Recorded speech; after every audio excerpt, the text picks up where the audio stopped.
गुरुदेव, सत्य की राह पर चलने वाले इंसान को भगवान जी इतनी परीक्षा क्यों लेते हैं? आर्मी के आदमी को दौड़ना सीखना पड़ेगा। आर्मी के आदमी को उस ट्रेनिंग के जितने सूत्र हैं सब उतारने पड़ेंगे, तभी वो आर्मी फौज में हो जाएगा। समझ ना, भारत का एक सैनिक बनने के लिए कितनी कसौटी चाहिए आप देखते हो ना। इतनी ऊंचाई, इतना ये, इतना निरोग, इतना ये।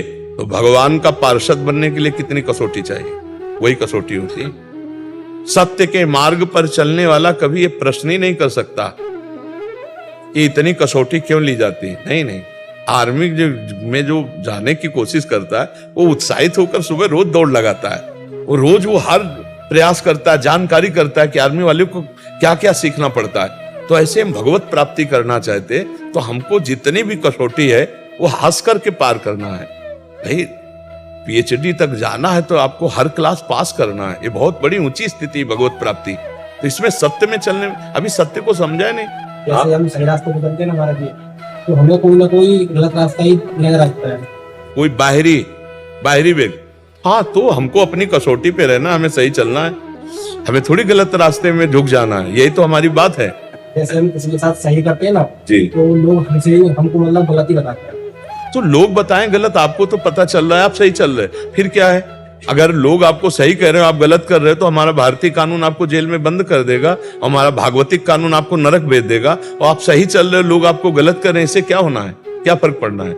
आपको तो आनंद मिलेगा ना, आप तो सच्चिदानंद को प्राप्त हो जाएंगे ना। तो आपको दूसरों के मुख के अनुसार सुनकर हम थोड़ी चलते, हम तो शास्त्र और संतों के मुख के अनुसार सुन। सत्य मार्ग दूसरों से नहीं बातुल भूत विवश मतवारे, ते नहीं बोले वचन विचारे, तिनकर कहा सुने नहीं काना। ऐसे माइक जो माया में फंसे हुए लोग हैं, इनकी सलाह मानी जाती है क्या?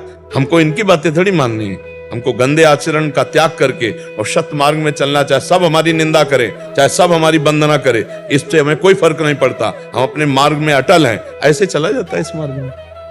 हमारे पास एक ही उत्तर है, बिना भजन के कुछ नहीं होगा। बिना भगवान के भजन के कुछ नहीं होना। नाम जप करो, बुद्धि शुद्ध हो जाएगी, आत्मबल प्राप्त होगा, सही चल पाओगे।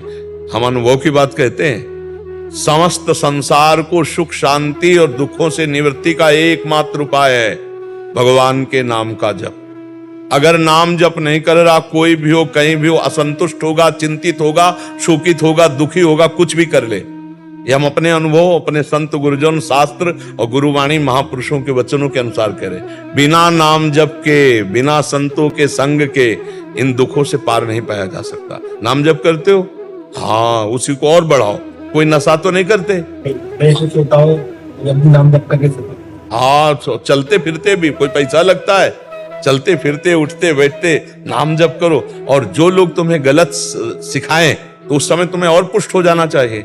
जहाँ फिसलन होती है वहां पैर मजबूती से रखा जाता है। कि मैं मतलब मेरे साथ रहते हैं तो गलत आचरण करते ही नहीं, कुछ भी नहीं। हाँ, तो तुम कह रहे हो ना कि हमको लोग गलत खींचना चाहते। हम किसी के साथ सही करते हैं ना तो वो हमको गलती बताते हैं। तो आप सही करते रहो, वो गलत बताते रहे तो कोई फर्क नहीं पड़ता। आप गलत मत कीजिए, ना उसके प्रति गलत सोचिए। वैसे आप कितना सही करते हैं, क्या सही करते हैं?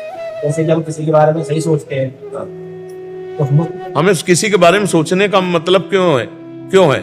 जैसे हमने किसी के साथ सही किया, क्या किया? मतलब कि जैसे अच्छा जैसे होता है ना, मतलब ज्ञान वगैरह, मतलब नहीं, आप वगैरह क्या आप किया, क्या हमें बताओ ला। देखो, ऐसा इसलिए हम पूछ रहे हैं कि अभी आप थोड़ा भ्रमात्मक हो कि आपने कुछ कर सकते हो, किसी का हित कर सकते हो, किसी का मंगल कुछ नहीं कर सकते। अगर किसी का मंगल होता है तो भगवान तुमसे करवा रहे हैं, ऐसा बात सोचो तो तुम दुखी नहीं होगे। और जब तुम अपने को करता मानोगे तो दुखी आ जाएगा। नहीं, तुम क्या कर सकते हो बच्चा? किसी का मंगल क्या कर सकते हो? तुम अपना मंगल नहीं कर सकते। अगर तुम कुछ कर सकते हो तो अपना विनाश ही कर सकते हो, अपना पतन ही कर सकते हो। अगर तुम्हें कोई उठा रहा है तो किसी संत की वाणी, भगवान की कृपा, ये बात सोचो ना, तो तुम्हें दुख नहीं होगा। तुमको सोचना है जो आदमी गलत सलाह दे रहा है, भगवान मेरी परीक्षा ले रहे हैं, मुझे पुष्ट होकर चलना है, मुझे गलत मार्ग में नहीं चलना। अगर किसी का हित हो गया तुम्हारे द्वारा तो सोचो भगवान की बड़ी कृपा जो मेरे द्वारा इसका हित करा दिया। अब वो पलट कर तुम्हें थैंक यू, धन्यवाद बोले, या ऐसी आशा मत रखो, तुम्हारी बड़ाई करे, ऐसी आशा मत रखो।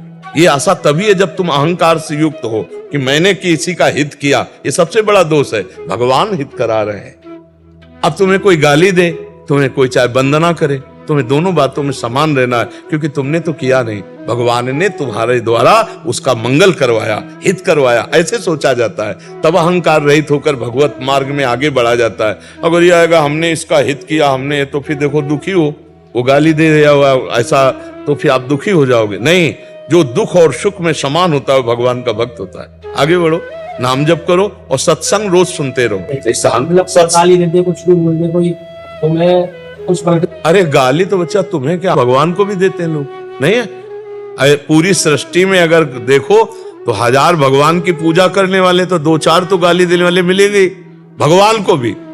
अगर आप देखो समाज में तो 1000 लोग नमस्कार करने वाले, तो 10-5 तो मिलेंगे गाली देने वाले। तो भगवान जब धूप देते हैं तो छाया भी देते हैं, जब दिन देते हैं तो रात भी देते हैं। इसलिए दुख सुख में समान रहना, तभी इस मार्ग में चल सकते हो। नहीं तो, और उसमें हमारा लाभ होता है, जब हमको कोई गाली देता है तो हमारे पूर्व में जो पाप हुए हैं वो नष्ट हो जाते हैं। इस हर चीज का विधान है। जैसे किसी ने आपको गाली गए, आपके हृदय में ताप हुआ ना, जलन हुई, और आप सह गए, तो आपके पाप नष्ट हो गए। आपने पलट कर जवाब दे दिया, गाली दे दी, तो बात नहीं बनी। तो हमको चुपचाप सह जाना है, जिससे हमारे पाप नष्ट हो जाएंगे, हम भगवान के मार्ग में आगे बढ़ेंगे। समझ पा रहे हैं आप? रजनी अमित अग्रवाल जी, राधे राधे महाराज जी। महाराज जी, सब कहते हैं कि बिना गुरु के गोविंद नहीं मिलते, क्या ये सच है? कोई इसका प्रश्न? रंगनाथ जी के दर्शन किए, निधिवन, राधा रमन, सेवा कुंज, हमारे वृंदावन में बहुत सी ऐसी जगह है। इसके लिए गाइड की जरूरत है कि नहीं जरूरत है? जिसने सब जगह देखा हो, वो गाइड अगर हमें मिल जाए तो बिना किसी प्रश्न के हमको सहज में सब जगह दर्शन करा देगा। तो इस संसार समुद्र से मुझे पार करने वाला, इस भव समुद्र में मैं फंस न जाऊं, उसका ज्ञाता एकमात्र भगवान ही है। वही भगवान जब जिस पर कृपा करता है तो गुरु बनता है। बंदो गुरुपद कंज कृपा सिंधु नर रूप हरि, नर रूप धारण किया हरि ने कृपा करके, और वही हमें उपदेश करते, तो हम संसार से पार हो जाते हैं। बिना गाइड के हम किसी जगह का ज्ञान नहीं प्राप्त कर सकते, तो हम बिना किसी जानकार के हम किसी वस्तु का सही बोध नहीं प्राप्त कर सकते। तो सब अखिल ब्रह्मांडों का रचने वाला, अपने आप से अपने आप में खेलने वाला, जो अपने आप से अपने आप का सृजन करता है, अपने आप से अपने आप का पालन करता है, अपने आप से अपने आप का संहार कर लेता है, उसके रहस्य को बिना उसके कौन जना देगा? वही तो गुरु है।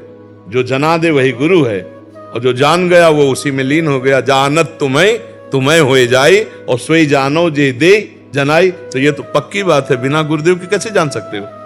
कैसे जान सकते हो भाई? किसी बात का रहस्य जानना है, हम कह रहे हैं निशाना लगाना है, तो हमें गुरु बनाना पड़ेगा। किसी भी कार्य के लिए सारे गामा पधन सीखना है तो हमें गुरु बनाना पड़ेगा। और हम तत्व बोध प्राप्त करना, बिना तत्व बोध प्राप्त किए गुरु के कैसे हम जान सकते हैं? कोई हमें बताए कि बिना गुरु के कौन सा कार्य हो सकता है? एक आदमी